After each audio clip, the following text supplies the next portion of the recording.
Now that we've gotten some background out of the way, let's get Hammer installed so that we can get to coding.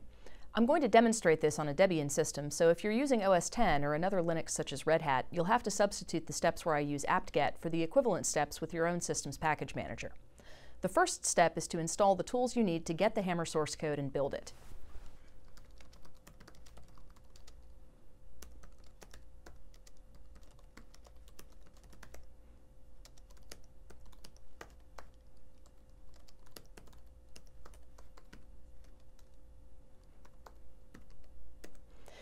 At minimum, that's going to be a C compiler, so GCC is fine, Git, which is how we manage the source, Scons, the build system, package config, which manages the build system, and libglib and its development package, which we use for testing.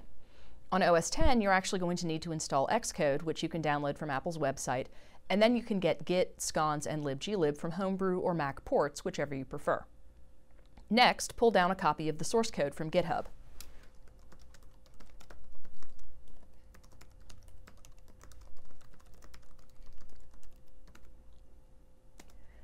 GitHub.com/upstandinghackers/hammer is the canonical repository, and we take issue reports and pull requests here. Next, change directory into the repository we just pulled. And to start a build, just type scons. As you can see, this first builds the parser front-end API, then the back-ends, and then runs a bunch of unit tests. They're all named after combinator functions that you'll be using soon to construct parsers, and we test each one of them with every backend for which that combinator is appropriate. Speaking of backends, you'll also see the results of some simple benchmarks on the 5 different parsing algorithm backends that we currently provide. PackRat, which is a linear time memoized version of recursive descent, LLK, which is a table-based top-down parsing algorithm for context-free grammars, LALR and GLR, which are table-based bottom-up algorithms for context-free grammars, and a regular expression machine that we implemented based on a design by Ken Thompson.